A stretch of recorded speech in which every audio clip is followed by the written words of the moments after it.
Hi guys, good morning all of you. Math Guru 0786 platform पर आप सभी लोग का हार्दिक स्वागत और अभिनंदन करते हैं। आज हम YouTube का भंडाफोड़ करेंगे। जो शॉर्टकट वीडियो लेकर आते हैं और आपको 2 क्वेश्चन दिखाते हैं, फटाक दे आप लाइक सब्सक्राइब करते हैं। अरे भाई, कोई अगर मैथ का नियम हो तो एक नियम जो यूट्यूबर बताते हैं तो हर जगह फॉलो करना चाहिए ना, क्यों एक ही 2 क्वेश्चन में फॉलो करता है।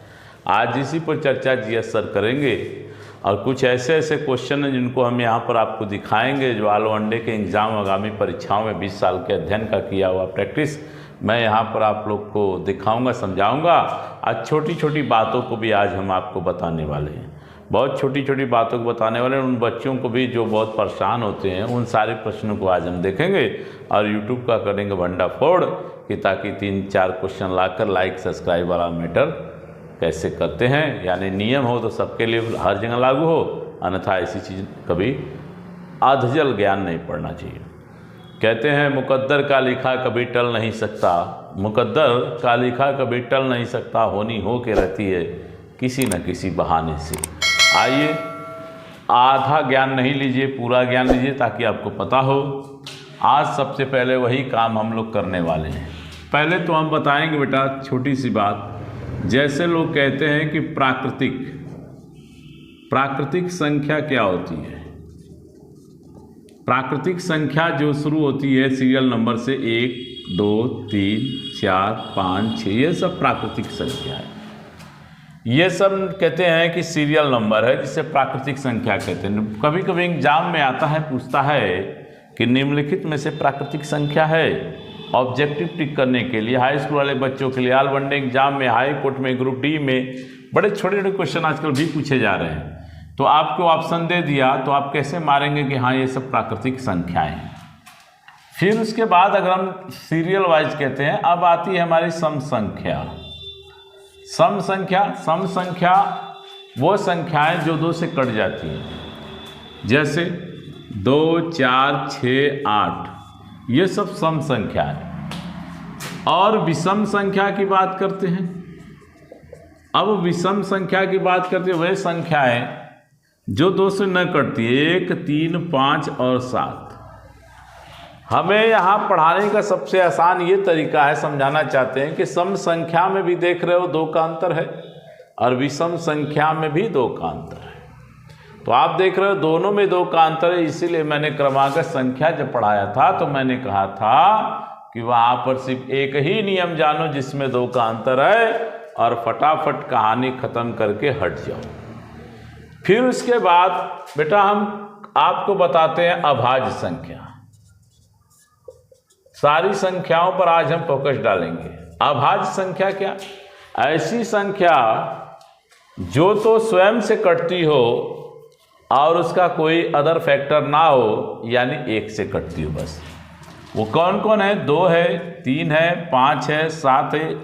चूंकि 9 नहीं होगा, चूंकि 9 2 3 से डिवाइड हो रहा है, 11 है। ये सब अभाज्य संख्या है। फिर बात करते हैं, आ जाती है भाज्य संख्या। गुरुजी भाज्य संख्या क्या होती है? भाज्य संख्या वो हो जाती है जिसके स्वयं तो फैक्टर होते हैं और उसके सिवा भी उसके फैक्टर हो जाए, यानी कट जाए। 4, 6, 8, 9। देखिए 1 से भी कट रहा है, 2 से भी कट रहा है, 4 से भी कट रहा है। ये 1 से कट रहा है, 2 से कट रहा है, 3 से कट रहा है, 6 से कट रहा है। यानी जिसके निम्नलिखित प्रकार के फैक्टर होते हैं वो भाज्य संख्या होती है, जो पूरी तरह से कट जाए। अच्छा, इतने संख्याओं को तो हमने जाना। अब कहते हैं मैथ पढ़ने से पहले इन छोटी छोटी बातों को आपको अध्ययन, फिर उसके बाद यूट्यूब का करूँगा भंडाफोड़, जो कि कैसे कैसे आता है क्वेश्चन। फिर बात आती है सर पूर्णांक संख्या क्या होती है? बहुत अच्छी बात आपने पूछा है। पूर्णांक संख्या जो होती है उसकी शुरुआत 0 से, तो 0, 1, 2, 3, 4 ये सब पूर्णांक संख्या है। पूर्णांक संख्या मतलब 0 का कहीं भी अगर हम आगमन आगे पीछे लगा दें तो वो संख्या अपने आप कट जाती है। 0 को यहाँ लगाएं 10 हो जाएगा, 20 हो जाएगा, 30 हो जाएगा, 40 हो जाएगा। ये पूर्णांक यानी पूर्ण रूप से ये पूर्णांक के रूप में लिखा गया है। अब इसके बाद आपसे पूछेगा सर वास्तविक संख्या क्या होती है? देखिए वास्तविक संख्या। कौन संख्या भैया? वास्तविक संख्या। कमाल की बात है, ये कैसी होती भाई? वास्तविक संख्या हो जाती है √4, √11, इसी तरह √13, ये सब वास्तविक संख्या हो जाती है। अब बात आती है अवास्तविक संख्या। सर क्या होता है?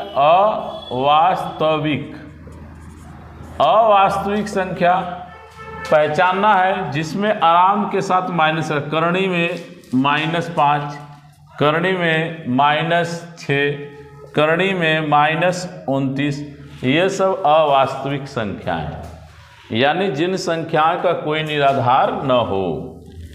अब इसके बाद हम बात करते हैं भाज्य अभाज्य की, तो बात करती है। अब हम बात करते हैं सहभाज्य संख्या क्या होती है। कभी कभी लिखा होता है कहीं सहअभाज्य संख्या। हाई स्कूल वाले बच्चों के लिए मैं बात कर रहा हूं जो कंपटीशन देते हैं, आजकल बोर्ड भी इस क्वेश्चन पूछ रहा है। सहअभाज्य संख्या जैसे देखिए 5 और 7 हो गया, और उसके बाद 3 और 2 हो गया, और 3 और 7 हो गया। ये सब क्या है? सहअभाज्य संख्या, यानी विषम संख्याओं के रूप में ये लगे रहते हैं, एक पेयर के रूप में। फिर उसके बाद आपसे अगर हम बात करते, कहेंगे सर परिमेय संख्या क्या होता है? एक होता है परिमेय और एक होता है अपरिमेय।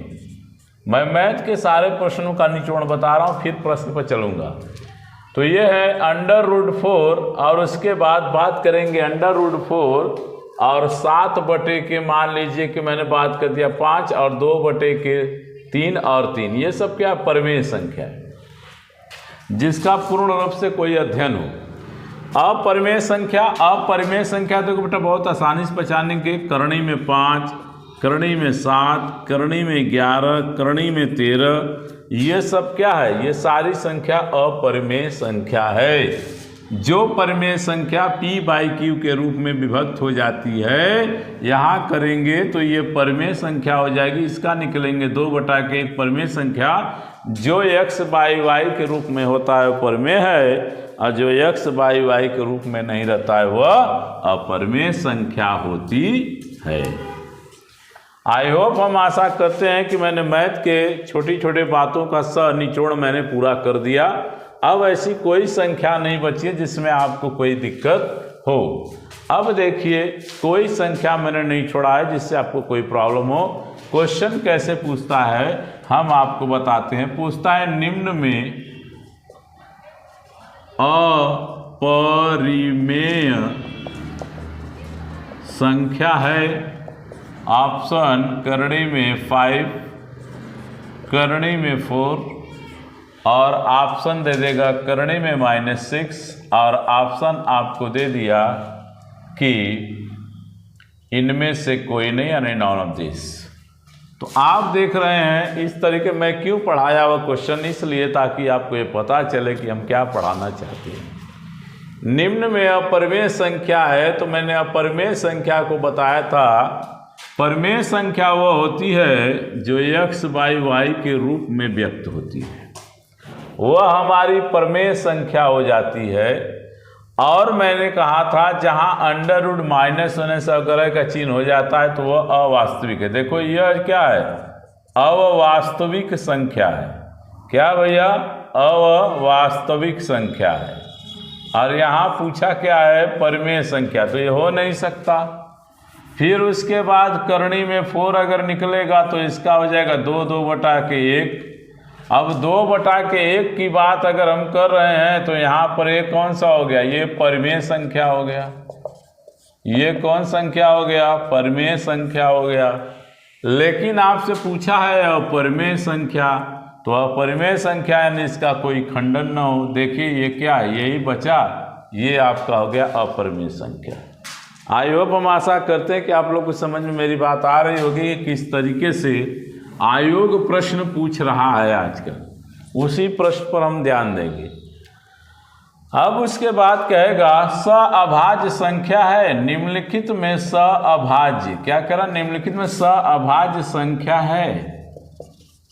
अच्छा, पहला ऑप्शन दे दिया 2 और 4 का, तीसरा ऑप्शन दे दिया 5 और 7 का, और तीसरा ऑप्शन दे दिया आप लोग को 7/3 का, और चौथा ऑप्शन दे दिया करणी में 5। इस तरीके से दे दिया तो ये देखिए टेट, सुपर टेट वगैरह एग्जाम ऑल वनडे के चल रहे हैं, वहाँ से हम बात कर रहे हैं। क्वेश्चन इसी तरह पूछा जा रहा है। अभाज्य संख्या के बारे में पूछ रहा है, तो वह संख्या जिसमें दोनों अभाज्य यानी कहते हैं विषम संख्या हो, जिसका कोई खंडन ना हो, संख्याएं हो लेकिन उसका कोई खंडन ना हो, यानी हम आपसे कह सकते हैं कि वह संख्याएं जो होती हैं जिसका कोई खंडन नहीं किया जाता है, यानी अभाज्य संख्या वाली अगर हम बात करते हैं, जैसे किसी से वो भाज्य नहीं होती है, यानी भाज्य अभाज्य जैसे 2, 3, 5, 7 ये सब है ना, तो उसमें देखिए ये देखिए सम संख्या, ये हो ही नहीं सकता।